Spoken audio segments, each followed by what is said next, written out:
नमस्कार, मैं राहुल कठेरिया।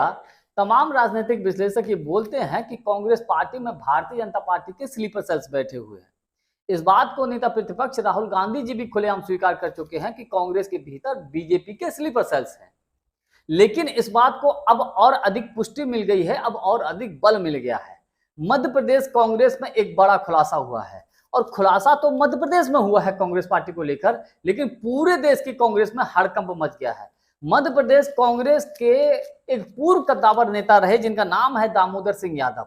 दामोदर सिंह यादव ने एक बड़ा खुलासा किया है और खुलासा ये किया है कि पिछले विधानसभा के चुनाव में कांग्रेस पार्टी की 150 सीटें बेची गई थी, यानी कि कांग्रेस पार्टी को मध्य प्रदेश में जानबूझकर हरवाया गया था। अब बड़ी बात यह है कि आखिर किसने हरवाया था? हरवाएगा कौन? जो प्रदेश अध्यक्ष थे। सीटें सीटें कौन बेचेगा? प्रदेश अध्यक्ष, प्रभारी, सह प्रभारी, इन्हीं लोगों के हाथ में पावर होता है। तो एक बहुत बड़ा खुलासा मध्य प्रदेश कांग्रेस को लेकर, उसके बाद पूरी कांग्रेस पार्टी में हड़कंप है। इन तमाम बातों को लेकर मैं चर्चा करूं, लेकिन उससे पहले यदि आपने अभी तक हमारे चैनल को सब्सक्राइब नहीं किया है तो सब्सक्राइब जरूर कर लीजिए और घंटी के बटन को जरूर दबा दीजिए। पिछले विधानसभा के चुनाव में मध्य प्रदेश का प्रदेश अध्यक्ष कौन था? कमलनाथ जी थे। और ये दामोदर सिंह यादव जी कमलनाथ जी की टीम के बेहद खास व्यक्ति रहे हैं। इन्होंने ये खुलासा किया है और उन्होंने ये भी कहा है कि ग्वालियर चंबल संभाग में 40 से 60 के बीच में सीटें बेची गई। इसके अलावा पूरे मध्य प्रदेश में 150 सीटें बेची गई। और इस व्यक्ति ने यह खुलासा भी किया है कि अगर किसी को सबूत चाहिए तो मैं सबूत देने के लिए तैयार हूं। तो सवाल सबसे बड़ा ये है कि अगर कांग्रेस पार्टी को ऐसा लगता है कि ये व्यक्ति झूठ बोल रहा है तो कांग्रेस पार्टी के नेताओं को इन पर मुकदमा करना चाहिए। और अगर कांग्रेस पार्टी या कांग्रेस पार्टी के लोग इन पर मुकदमा नहीं करते हैं तो ये बात बिल्कुल कटु सत्य है, इसमें सच्चाई है। यानी कि पिछले विधानसभा के चुनाव में कांग्रेस पार्टी को जानबूझकर हरवाया गया था। आपको याद होगा पिछले विधानसभा के चुनाव में कमलनाथ जी का बयान। अरे छोड़िए अखिलेश वखिलेश, जब मीडिया से पत्रकारों से बात कर रहे थे उसके बाद पूरा माहौल बदल गया था। समाजवादी पार्टी कांग्रेस पार्टी के साथ गठबंधन करना चाहती थी और वो गठबंधन टूट गया था कमलनाथ जी के एक बयान की वजह से, आपको याद होगा। और उसकी वजह से फिर क्या हुआ कि मध्य प्रदेश में कांग्रेस पार्टी की बुरी हार हुई। कैसे बुरी हार हुई? जब हर मीडिया सर्वे, तमाम राजनीतिक विश्लेषकों के सर्वे ये बोल रहे थे कि मध्य प्रदेश में कांग्रेस पार्टी की प्रचंड जीत होने वाली है। उस वक्त में मध्य प्रदेश में भारतीय जनता पार्टी की प्रचंड जीत हुई और कांग्रेस की बुरी हार हुई। क्यों हुई? गलत डिसीजन। गलत डिसीजन क्या हुए?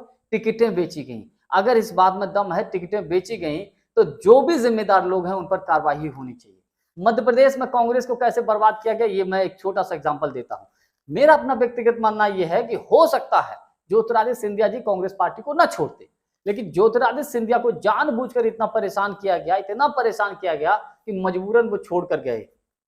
हालांकि ज्योतिरादित्य सिंधिया मुख्यमंत्री के भी दावेदार थे, लेकिन कमलनाथ जी को मुख्यमंत्री बनाया गया। कहा यह जा रहा था कि कमलनाथ जी और दिग्विजय सिंह एक तरफ हो गए, ज्योतिरादित्य सिंधिया अकेले पड़ गए। और कहा यहां तक जा रहा है कि ज्योतिरादित्य सिंधिया के उस वक्त जो काम होते थे उनको लटकाया जाता था, उनकी बातें कम मानी जाती थी, जिसकी वजह से एक तरीके से ज्योतिरादित्य सिंधिया उस वक्त कांग्रेस पार्टी में हाशिए पर चले गए थे। राहुल गांधी जी की कोई सुनने के लिए तैयार नहीं था। जो ज्योतिरादित्य सिंधिया राहुल गांधी के बेहद खास व्यक्ति थे, उनको नजरअंदाज किया जा रहा था, इसलिए ज्योतिरादित्य सिंधिया फिर मजबूरन कांग्रेस को छोड़कर बीजेपी में चले गए। ऐसा तमाम राजनीतिक विश्लेषक भी बोलते हैं। तो अब जो दामोदर सिंह यादव ने जो बड़ा खुलासा किया है, अब कांग्रेस पार्टी इस पर क्या एक्शन लेगी, ये देखने वाली बात ये है। अगर इस बात में सच्चाई है तो कांग्रेस को, मेरा अपना मानना है कि जांच करवानी चाहिए और उस वक्त जो भी प्रभारी रहे, जो भी प्रदेश अध्यक्ष रहे, जो भी सह प्रभारी रहे, जिन लोगों की रिकमेंडेशन पर टिकटें बांटी गई, उन सबकी जवाबदेही तय करनी चाहिए, उनसे सवाल जवाब करने चाहिए और जो भी जिम्मेदार हैं इस मामले में उन पर कड़ी कार्रवाई होनी चाहिए। वरना ये प्रभारी अभी मध्य प्रदेश में पिछले विधानसभा के चुनाव में थे, मध्य प्रदेश में बेड़ा गर्क किया, अब ये किसी अन्य राज्य के प्रभारी बना दिए जाएंगे तो अन्य राज्य में भी ये टिकटों को जाकर वहां बेचेंगे और जब बेचेंगे तो कांग्रेस की कहां सरकार बनेगी भाई? कांग्रेस को हराने वाली भारतीय जनता पार्टी कम है। मेरा अपना व्यक्तिगत मानना यह है कि कांग्रेस को स्वयं कांग्रेसी ही हरवा देते हैं। इस बात में भी सच्चाई है।